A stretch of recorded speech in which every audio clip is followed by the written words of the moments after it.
Hello everyone and welcome back to Miss Slovak Storytime. Today I will be reading The Story of Easter. Go ahead and grab your copy of the book so you can read along with me. The Story of Easter by Jean Miller, illustrated by Jerry Smath. Long ago, in a land called Judea, a man named Jesus taught people about God's love for them.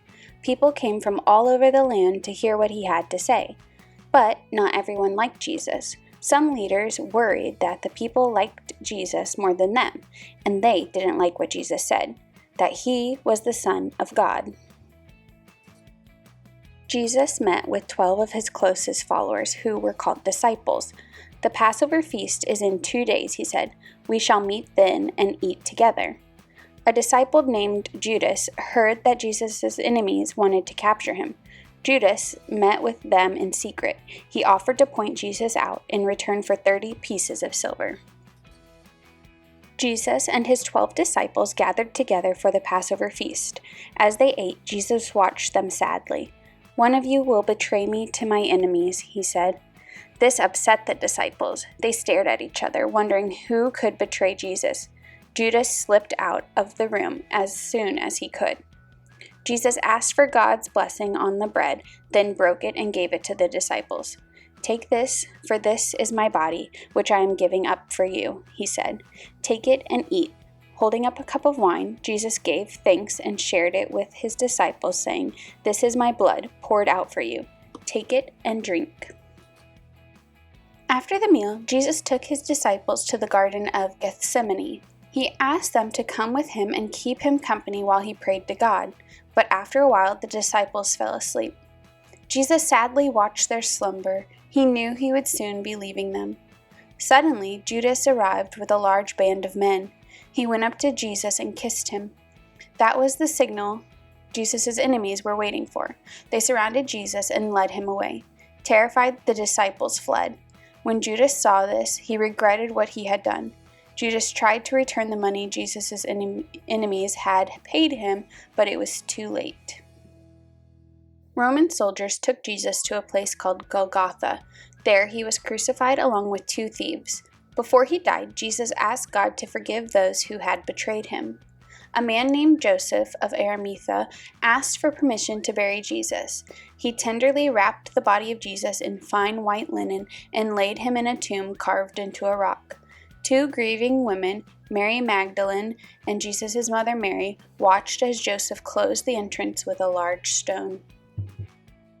3 days passed. Mary, the mother of Jesus, and Mary Magdalene came to visit the tomb. There they were greeted by a beautiful angel.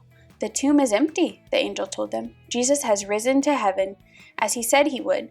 You must travel to Galilee, where you will find him." As the 2 women walked, they were met by Jesus. He greeted them, saying, "All hail! Tell my brother disciples to go to Galilee. They will see me there." Jesus met his disciples in Galilee. He spoke to them, saying, "Go among the nations and teach my words. Baptize the people in the name of the Father, Son, and Holy Spirit." And Jesus comforted them, telling them to remember that he would be with them always until the end of the world. These events became the Christian holiday of Easter. The final week of Jesus' life came to be known as Holy Week, which begins with Palm Sunday. On that day, the Sunday before Easter, Jesus had entered Jerusalem. People greeted him waving palm branches. It is now a tradition for worshippers to receive palm branches or little crosses made of palm fronds in church on Palm Sunday. The Passover meal that Jesus ate with his disciples took place on a day that is now called Maundy Thursday. At this meal, Jesus commanded his disciples to love one another. The meal became known as the Last Supper. Good Friday, also called God's Friday, was the day when the Romans put Jesus on a cross. The cross became a symbol of Christianity, and the followers of Jesus came to be called Christians. Easter falls on a Sunday because that was the day Jesus was resurrected from the dead. Jesus' ascent to heaven 40 days later is called the Ascension. Spring flowers are used to decorate churches and homes for Easter. The favorite and most beloved of Easter plants is the beautiful white Madonna lily. Christians consider Easter their most important holy day. There are special church services on Easter Sunday. People wear their best clothes, families and friends gather for a festive Easter dinner. In many cultures, eggs are a symbol of life. This is why brightly colored eggs are an important part of Easter celebrations. Long ago, at Easter time, people put colored eggs in grass nests to look like birds' nests. Today, people decorate Easter baskets with ribbons and spring flowers and fill them with colored eggs and Easter candy. In the country of Ukraine, women make beautifully decorated Easter eggs called Pysanky.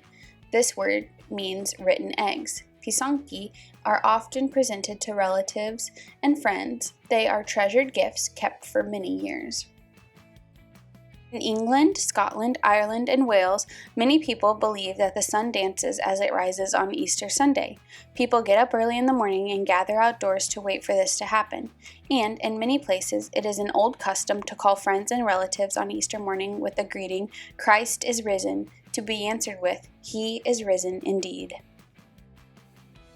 Thanks for watching. Be sure to like, subscribe, and follow along for more videos. Bye!